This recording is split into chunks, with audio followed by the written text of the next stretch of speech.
따뜻한 교회 성도 여러분 반갑습니다. 오늘도 좋은 아침입니다. 여러분 오늘 하루 살아가실 때에도 성령 충만하여서 기적의 능력으로 살아가시는 저와 여러분 되시길 바라겠습니다. 오늘 우리에게 주신 하나님의 말씀은 마태복음 2장 1절부터 12절까지의 말씀입니다. 우리 함께 읽도록 하겠습니다. 헤롯 왕 때에 예수께서 유대 베들레헴에서 나심에 동방으로부터 박사들이 예루살렘에 이르러 말하되 유대인의 왕으로 나신 이가 어디 계시냐 우리가 동방에서 그의 별을 보고 그에게 경배하러 왔노라 하니 헤롯 왕과 온 예루살렘이 듣고 소동한지라. 왕이 모든 대제사장과 백성의 서기관들을 모아 그리스도가 어디서 나겠느냐 물으니 이르되 유대 베들레헴이오니 이는 선지자로 이렇게 기록된 바. 또 유대 땅 베들레헴아 너는 유대 고을 중에서 가장 작지 아니하도다. 내게서 한 다스리는 자가 나와서 내 백성 이스라엘의 목자가 되리라 하였음이니라. 이에 헤롯이 가만히 박사들을 불러 별이 나타날 때를 자세히 묻고 베들레헴으로 보내며 이르되 가서 아기에 대해서 자세히 알아보고 찾거든 내게 구하여 나도 가서 그에게 경배하게 하라. 박사들이 왕의 말을 듣고 갈새 동방에서 보던 그 별이 문득 앞서 인도하여 따라가다가 아기 있는 곳에 머물러 서 있는지라. 그들이 별을 보고 매우 크게 기뻐하더라.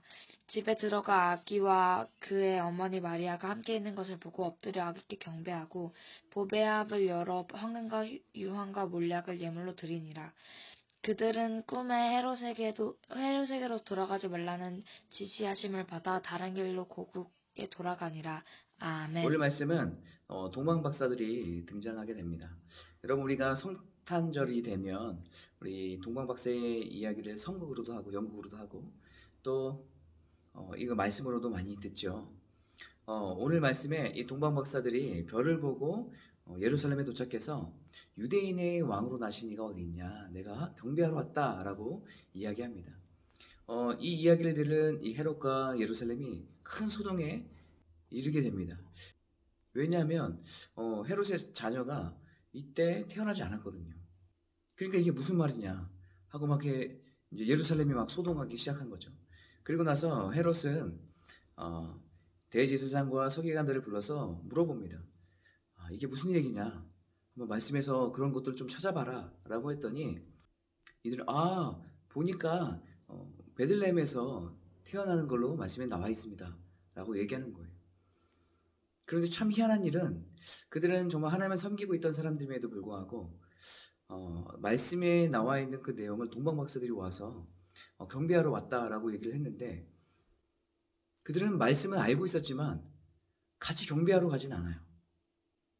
그리고 동방 박사들이 갈 때에 그들에게 부탁합니다. 아기가 정말 있으면 우리에게 좀 알려달라고. 그렇게 이야기하죠. 그리고 동방 박사들은 가서 아기 예수님께 경배하고 준비한 예배를 드리고 그들이 왔던 곳으로 다시 돌아가게 됩니다. 저는 오늘 말씀을 묵상하면서 느낀 것 한 가지가 있습니다. 그것은 뭐냐면 우리가 지금 그리스도인으로 살아가고 있잖아요. 지금 인터넷만 다 뒤져도 많은 신학적 지식들을 우리가 쉽게 얻을 수 있습니다. 그리고 유튜브만 들어가도 많은 설교들을 우리가 들으면서 성경의 지식들을 우리가 얻을 수 있죠.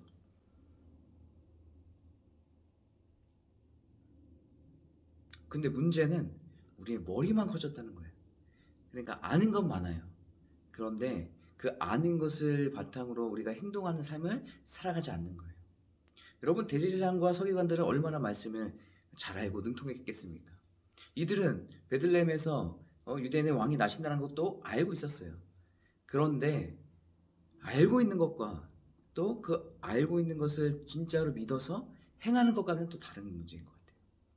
오늘 말씀해 보니까 대제사장과 서기관들은 또 그 예루살렘 사람들은 이번 일을 계기로 해서 다 알게 되었습니다. 하지만 그 누구도 가서 경배하는 사람들이 없어요. 오히려 이방에서 왔던 그 박사들만 가서 아기 예수께 경배합니다. 이 모습들을 보면서 제 자신을 좀 반성하게 되더라고요. 지식은 점점 쌓여가고 있는 것 같은데 그 지식은 쌓여가는 것으로 그게 끝나고 실제로 그것이 내 삶 가운데 녹여져서 믿음으로 살아내지 못하는 그런 모습들이 너무 많이 있는 것 같아요. 저는 이 말씀을 보면서 대제사장과 서기관들 이들이 막 비난하고 쟤들은 왜 그랬을까라는 그런 마음이 들었어요. 그런데 더 깊이 묵상하다 보니까 한편으로는 제가 똑같이 이들과 같은 삶을 살고 있진 않나라는 생각이 들었습니다. 그래서 오늘 하루 살아갈 때에 하나님, 내가 아는 것에 그치는 것이 아니라 아는 것이 내 삶 가운데 높여져서 내가 믿음으로 세상 가운데 행동하며 살아갈 수 있도록 인도해 주시옵소서 라는 그런 기도가 막 나오기 시작하더라고요. 예수님께서는 이 땅 가운데 왕으로 오셨습니다. 그렇다면 왕으로 오신 그 예수님을 마땅히 경배해야 되지 않겠습니까? 왕이신 그 예수님을 우리가 바라보면서 우리가 그름을 찬양하고 높여드려야 되지 않겠어요? 성도 여러분, 우리가 하나님을 찬양하고 또 왕이신 그 예수님을 높이는 그런 삶을 살기 바랍니다. 대제사장들과 또 서기관들이 또 이스라엘 백성들이 그 말씀의 내용을 듣고도 알고도 행동하지 않았잖아요. 우리가 이런 삶을 살지 말고 우리가 안 것을 그대로 또 믿음으로 실천하며 순종하며 살아가는 저와 여러분 되시기 바래요. 그래서 오늘 하루 살아가실 때 우리가 예수님을 경배하고 높이며 또 감사하며 나가는 오늘 하루 되시길 바라겠습니다. 오늘 여러분과 함께 나눌 찬양은 온 땅의 모든 만물이라는 찬양이에요. 이 찬양 함께 부르시고 기도하도록 하겠습니다.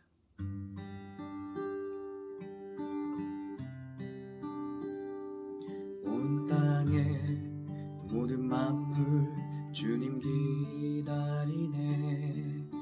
나무들은 기뻐 손뼉치리. 산들도 주님 앞에 굽혀져라며 메마른 땅 위에 꽃은 피리라. 주가 진실로 속히 오리니 주님 오심을 만물이 보리라. 주가 진실로 속히 오리니 주님 오심을 만물이 보리라.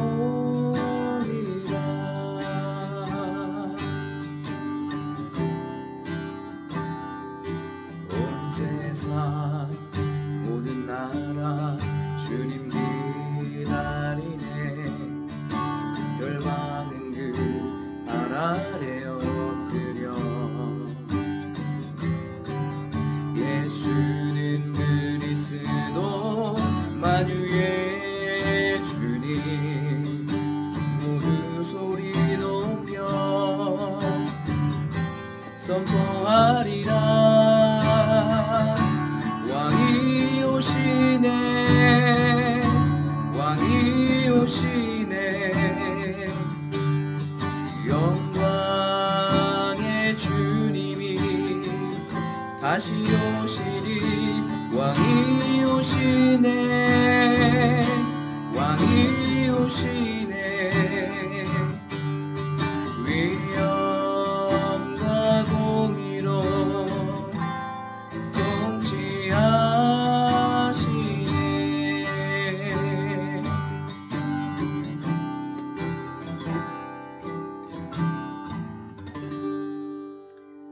아멘. 우리 함께 기도하겠습니다. 하나님, 우리가 하나님의 말씀을 아는 것에 그치지 않게 하시고 우리가 그 지식이 우리 삶 가운데 그대로 녹여져서 우리가 믿음의 삶을 살아갈 수 있도록 인도하여 주시옵소서.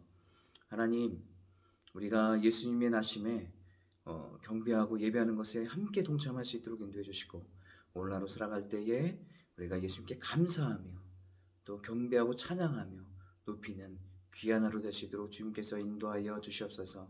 오늘 하루도 하나님께 모든 것 맡겨드립니다. 우리의 삶을 선하게 인도해 주시고 성령의 능력으로 함께하여 주시옵소서. 그렇게 하실 주님을 찬양합니다. 감사를 주님께 드립니다. 예수님의 이름으로 기도합니다. 아멘.